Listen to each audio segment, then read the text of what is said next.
આજે કરણ તેના બાપુજીના જન્મદિવસે 3 મહિના પછી ઘરે પાછો આવી રહ્યો હતો, એટલા માટે બાપુજીને જોવા માટે 3 મહિનાથી આંખો તરસી ગઈ હતી। એટલામાં જ તેના ફોનની રિંગ વાગી। હા બેટા બોલ। પપ્પા દાદા। હા બેટા હું જાણું છું કે આજે દાદાજીનો જન્મદિવસ છે, તેમના માટે આજે ખૂબ મોટી સરપ્રાઈઝ છે, પણ તું તારી માને ના કહેતો અને ના દાદાજીને જણાવતો। કરણે તેના 4 વર્ષના પુત્રને કહ્યું, પરંતુ દાદાજી તો તે બાળકની વાત પૂરી પણ નહોતી થઈ અને ફોન કપાઈ ગયો। કરણે તેના બાપુજી માટે કાશ્મીર શાલ, બૂટ, જલેબી જે તેમને પસંદ હતું તે બધું પેક કરાવી લીધું અને બાપુજીના રૂમ માટે એક મોટું ટીવી ખરીદ્યું। બાપુજીને ટીવી જોવાનો બહુ શોખ હતો, પરંતુ ગરીબી અને મારા સપનાઓને પૂરા કરવા માટે બાપુજીએ પોતાની ઈચ્છાઓને મનના કોઈ ખૂણે દાટી દીધી હતી। આજે તે તેના પિતાની દરેક ઈચ્છા પૂરી કરવા માંગતો હતો, તેઓને તે તમામ ખુશીઓ આપવા માંગતો હતો જેને તેમને પોતાના પુત્રના ઉજ્જવળ ભવિષ્ય માટે ત્યાગી દીધી હતી। કેટલા ખુશ થશે બાપુજી આજે 3 વર્ષ પછી આજે કરણને સરપ્રાઈઝ સાથે જોઈને? આ વિચારીને જ કરણની આંખો ભીની થઈ ગઈ। કરણે બસમાંથી સામાન ઉતારીને એક રિક્ષામાં મૂકી દીધો। ક્યાં જવાનું છે ભાઈ? તમારે પહેલેથી જ જણાવી દો। હવે આ વૃદ્ધથી બહુ દૂર સુધી રિક્ષા નથી ચલાવાતી। કરણના કાનમાં જેવો જ આ અવાજ પડ્યો તો તેના પગ નીચેથી જમીન સરકી ગઈ અને અચાનક મોંમાંથી નીકળી પડ્યું કે આ અવાજ તો બાપુજીનો લાગે છે। જ્યારે તેણે પાછળ ફરીને જોયું તો પિતાને આ હાલતમાં જોઈને તેની આંખોમાં આંસુ આવી ગયા। બાપુજી તમે અહીંયા? પુત્રને સામે જોઈને પિતા પણ રડવા લાગ્યા તો કરણે નાના બાળકની જેમ પોતાના પિતાને ગળે લગાવી લીધા। તેણે એકવાર પણ બાપુજીને તેમની હાલતનું કારણ ના પૂછ્યું। જાણું છું કે રોશની બાપુજીને ખાસ પસંદ નથી કરતી, પરંતુ તે આટલી હદે જશે તેણે સપનામાં પણ કલ્પના નહોતી કરી।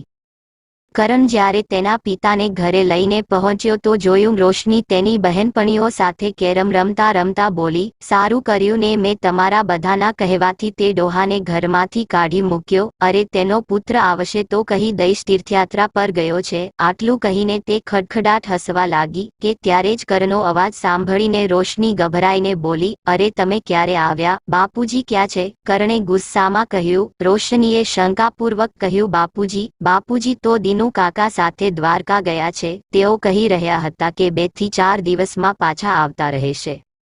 રોશનીને ખોટું બોલતી જોઈને કરણે જોરથી 2 થપ્પડ રોશનીના ગાલ ઉપર મારી દીધી તો રોશનીની બહેનપણીઓ પણ જે અત્યાર સુધી ખરાબ રીતે તેના બાપુજીનું અપમાન કરી રહી હતી તે પણ એક એક કરીને ત્યાંથી ચૂપચાપ નીકળી ગઈ।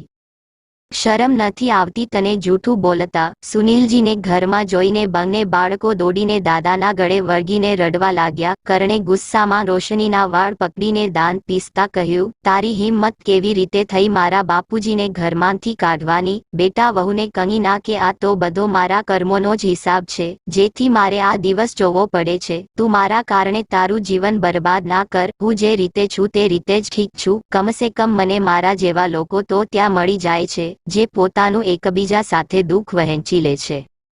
આટલું કહીને જ્યારે સુનિલજી ત્યાંથી જવા લાગ્યા તો કરણે બાપુજીનો રસ્તો રોક્યો અને તેમના પગે પડીને જોર-જોરથી રડવા લાગ્યો અને બોલ્યો, બાપુજી ના જાઓ મને છોડીને। માં પછી શું હવે તમે પણ મને અનાથ કરવા માંગો છો? કરણે ગુસ્સામાં આવીને રોશનીનો હાથ પકડ્યો અને તેને દરવાજાની બહાર કાઢીને બોલ્યો, જે મહિલા મારા બાપુજીની ઇજ્જત ના કરી શકે, તેમનું ધ્યાન ના રાખી શકે, તેના માટે મારા ઘરમાં કોઈ જગ્યા નથી, સમજી તું? આટલું કહીને કરણે દરવાજો બંધ કરી દીધો। બાળકો દાદાજીને ફરીથી તેમના રૂમમાં લઈ ગયા અને તેમની સાથે રમવા લાગ્યા। કરણ હોલમાં સોફા પર બેસી ગયો અને પર્સમાંથી તેની માનો ફોટો કાઢીને જોઈને રડવા લાગ્યો, માં મને માફ કરી દે, મારા હોવા છતાં પણ બાપુજીની આવી હાલત થઈ ગઈ। કરણને તેના પિતાએ જ ઉછેરીને મોટો કર્યો હતો, માં તો જન્મ આપતા જ આ દુનિયામાંથી જતી રહી હતી। સુનિલજીએ ક્યારેય પણ કરણને માની કમી મહેસૂસ નહોતી થવા દીધી। નાનપણમાં તેને નવડાવવા ધોવડાવવાથી લઈને જવાની સુધી ભણતર ગણતર અને કામયાબીની દરેક સીડી ચઢવામાં તેનો ડગલે ને પગલે સાથ આપ્યો। એકવાર સુનિલજીની બહેને નાનપણમાં કીધું પણ હતું કે ભાઈ કરણ મને આપી દો, હું તેનું ધ્યાન રાખી શકીશ। તમે માની કમી નહીં પૂરી કરી શકો અથવા તો એક સાચવવા વાળી રાખી લેજો જે કરણનું ધ્યાન રાખી શકે। પરંતુ સુનિલજીએ ના પોતાના પુત્રને બહેનને આપ્યો કે ના સાચવવા વાળીને રાખી। કરણ ભણી ગણીને કામયાબ થઈ ગયો તો સુનિલજીએ પોતાના પુત્ર માટે એક સારી છોકરી જોઈને તેના લગ્ન કરાવી દીધા. છોકરી દેખાવમાં સારી હતી, પરંતુ તેમને શું ખબર હતી કે થોડા વર્ષો પછી જ તે પોતાનો રંગ બતાવવાનો શરૂ કરી દેશે. કરણના લગ્નને 7 વર્ષ થઈ ગયા હતા. રોશનીના ખોળામાં 2 બાળકો પણ આવી ગયા હતા. બંને બાળકો રાત દિવસ દાદા દાદા કરીને સુનિલજીને વળગીને રહેતા, પરંતુ રોશનીને આ બિલકુલ પસંદ નહોતું. તેણે બાળકોને ખબર નહીં શું કહ્યું કે તે બંને બાળકો પણ પોતાના દાદાને નફરત કરવા લાગ્યા હતા. હજુ કાલની જ વાત છે. આ વિચારીને કરણ ખ્યાલોમાં ખોવાઈ ગયો. અરે બાપુજી ક્યાં મરી ગયા? સમજણ નથી પડતી કે જ્યારે પણ તેમને બૂમ પાડું છું તો એકવારમાં તો ક્યારેય સાંભળતા જ નથી. એમ તો ઘરમાં આમતે માંટા મારતા જ રહે છે, અને કેમ ના મારે ખાવાની સુગંધ જે આમને ખેંચી લાવે છે, પરંતુ જ્યારે જરૂર પડે ત્યારે તેમને શોધો તો ખબર નહીં ક્યાં ગાયબ થઈ જાય છે. તપેલીમાં થોડું દૂધ હતું તો મેં વિચાર્યું કામવાળી સાથે સાથે તેમના માટે પણ આ તપેલીમાં ચા બનાવી આપું, અને જો આ ચા બરબાદ થઈ તો મારાથી ખરાબ તેમના માટે કોઈ નહીં હોય. પછી જો ચા માંગશે તો હું નથી આપવાની.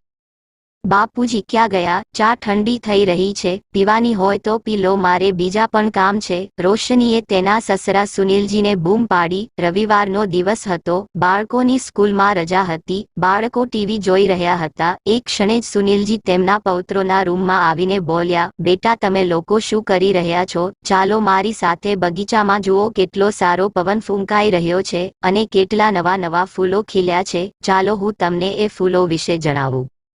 બાળકોએ ગુસ્સામાં કહ્યું, દાદાજી અમારે નથી આવવું તમારી સાથે બગીચામાં, અને તમને કેટલી વાર કહ્યું છે કે જ્યારે અમે રમી રહ્યા હોઈએ ત્યારે તમે અમને ડિસ્ટર્બ ના કરો. તમે જઈને તમારા રૂમમાં કેમ નથી બેસતા? દરેક વખતે તમે અમને પરેશાન કરો છો. મમ્મી ઓ મમ્મી, જુઓ ને દાદાજી અમને પરેશાન કરી રહ્યા છે.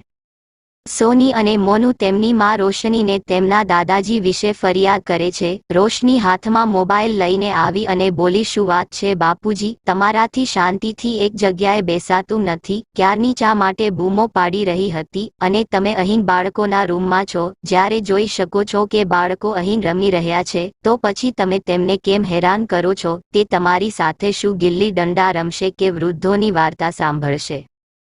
જો તમારું મન નથી લાગતું તો ઘરની બહાર કેમ નથી જતા? એક તો ઘરના કામકાજ નથી થતા અને સાંજ પડતા જ તમે પરેશાન કરવા માંડો છો. તમે જુઓ છો કે હું મારી માં સાથે વાત કરું છું, તેથી જાણી જોઈને તમે બાળકોને પરેશાન કરો છો જેથી તેઓ મને મારી માં સાથે વાત ના કરવા દે. આખરે તમારી ઈચ્છા શું છે? સુનિલજી બોલ્યા, વહુ, હું આખો દિવસ મારા રૂમમાં જ બેસી રહું છું. અન્ય દિવસોમાં તો હું બાળકોને એટલા માટે કંઈ નથી કહેતો કે સ્કૂલના હોમવર્કમાંથી તેમને સમય નહીં મળતો હોય. બિચારા બાળકો પરેશાન રહે છે. આજે તો રવિવાર છે, આજે તો બાળકોની રજા છે. મેં વિચાર્યું કે થોડીવાર બાળકો સાથે વાત કરું. રોશનીએ કહ્યું, જ્યારે બાળકો તમારી સાથે વાત કરવા જ નથી માંગતા તો તમે શા માટે જબરજસ્તી કરી રહ્યા છો? સુનિલજીએ કહ્યું, જ્યારે તારી સાસુ જીવતી હતી ત્યારે કહેતી હતી કે મારી પાસે તેના માટે સમય જ નથી હોતો. આજે જુઓ સમયનું પૈડું કેવી રીતે ફર્યું. આજે મારા માટે કોઈની પાસે સમય નથી. આખું જીવન બધા માટે કમાવવા અને તેમને ખુશ રાખવાની વસ્તુઓ એકઠી કરવામાં વિતાવી દીધું, એ વિચારીને કે તેમના બાળકો સાથે હું મારું બાળપણ જીવીશ, પણ જુઓ મારા જ ઘરમાં મારું અસ્તિત્વ વિખરાઈ રહ્યું છે. રોશનીએ કહ્યું, મન ના લાગતું હોય તો ઘરનું કામ કેમ નથી કરતા? ફક્ત શાકભાજી અને દૂધ લાવીને મૂકી દો છો, તે પછી હાથ પકડીને નવરા બેસી જાઓ છો. અરે કમસે કમ જાડિયા બાડિયા સાફ કરી નાખતા હોય, અને બીજું કંઈ ના કરવું હોય તો બગીચામાં સાવરણી મારી દેતા હોય, પણ ના, તમારા હાથમાં દુખાવો થવા લાગે છે. જે કરવું હોય તે કરો. આટલું કહીને તે બાળકો માટે મેગી બનાવવા જતી રહી. જ્યારે સુનિલજી બોલ્યા, વહુ હવે રસોડામાં જઈ રહી છે તો એક કપ ચા જ પીવડાવી દે. રોશનીએ રસોડામાંથી કહ્યું, ત્યાં ટેબલ ઉપર 5 રૂપિયાનો સિક્કો છે, તે લઈ લો અને જઈને કોઈ પણ ખૂણામાં અથવા તો સ્ટેશન ઉપર જઈને ચા પી લો. દૂધ ખતમ થઈ ગયું છે. સુનિલજીએ તેમની તૂટેલી છત્રી બગલમાં દબાવી અને નીકળવા લાગ્યા. એ સમયે જ તેમનો પુત્ર કરણ શનિવારની ડ્યુટી પૂરી કરીને વહેલો ઘરે પરત ફર્યો. અરે બાપુજી, તમે આ સમયે ક્યાં જઈ રહ્યા છો? સુનિલજીએ કહ્યું, બેટા તું જા. થોડી વહુ અને સુનિલજીની આંખો ભરાઈ ગઈ. તેમને લાગ્યું જે તેમને પોતાના પુત્રને સંસ્કાર આપ્યા હતા તે પાછા પોતાના પિતાને આપી રહ્યો છે. આનાથી વધારે એક પુત્ર તેના પિતા માટે શું કરી શકે, અને પિતાને આનાથી વધુ કંઈ જોઈતું પણ નથી. સુનિલજી હસતા હસતા ઘરની બહાર નીકળ્યા અને વિચારવા લાગ્યા. જ્યારે કરણ કોલેજ જતો હતો તો તે પોતાના ખર્ચ માટે હંમેશા પૈસા માંગતો. તે સમયે હું ખૂબ જ વિચારતો હતો, કારણ કે ઘરની પરિસ્થિતિ સારી નહોતી. જ્યારે સુનિલજી એક દુકાનમાં કામ કરતા હતા અને ખૂબ મુશ્કેલીથી ઘરનો ખર્ચ ઉઠાવતા હતા. રોશનીનો સ્વભાવ તો બધાને ખબર હતો. તે દરેક વખતે સસરા વિરુદ્ધ કરણના કાન ભરતી રહેતી હતી. તેને અને તેના બાળકોને વડીલોનું ટોકવું અને સાચા કે ખોટાનો ભેદભાવ સમજાવવો બિલકુલ પસંદ નહોતું. સોની અને મોનુ પણ ક્યારેય સુનિલજીના રૂમમાં નહોતા જતા કે ના તેમની સાથે ક્યારેય વાતો કરતા. અને કરણને તો ઓફિસમાંથી આવતા આવતા એટલું મોડું થઈ જતું હતું અને તે એટલો થાકી જતો હતો કે આવીને તરત જ સૂઈ જતો હતો. ક્યારેક ક્યારેક તો પિતાજીનો હાલચાલ પણ નહોતો પૂછી શકતો. ના જાણે તે કયા કાકા છે જેના વિશે ઘણીવાર સુનિલજી કરણને જણાવે છે અને તેમનું નામ લઈને તે ઘરેથી નીકળી જાય છે. કરણને એક દિવસ શક થયો કે પિતાજીનું ઘરમાં મન કેમ નથી લાગતું. ઘણીવાર તે કાકા પાસે જવાની વાત કેમ કરે છે. આ બધું વિચારીને તે એ દિવસે સુનિલજીનો પીછો કરવા લાગ્યો.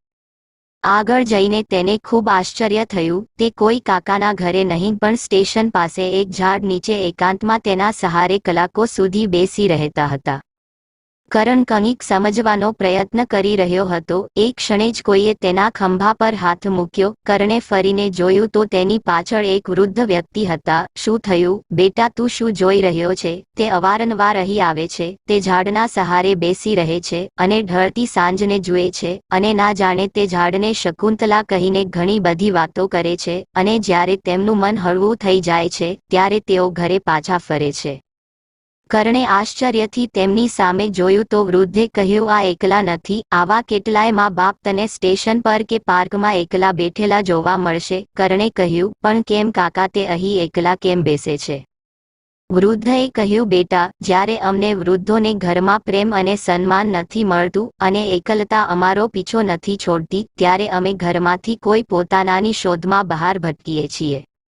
કરણે કહ્યું, પણ જેનો પરિવાર હોય છે તે કેમ અહીં તેમ ભટકે? તો તે વૃદ્ધ હસતા હસતા બોલ્યા, બેટા, પરિવાર હોવા છતાં પણ તેમને કોઈ સમય જ ના આપે તો તે પોતાનો સમય ક્યાં કાઢશે? તો બિચારા અહીંયા આવતા રહે છે. સારું, તું જાણે છે કે વૃદ્ધાવસ્થામાં વ્યક્તિનું મન બાળક જેવું થઈ જાય છે. તે સમયે તેમને પ્રેમ અને આદરની સાથે સાથે પરિવારના સાથની જરૂર હોય છે. મિત્રો, ફરી મળીશું નવા વિડીયો સાથે. ત્યાં સુધી બધા દર્શક મિત્રોને જય માતાજી, જય દ્વારકાધીશ, હર હર મહાદેવ.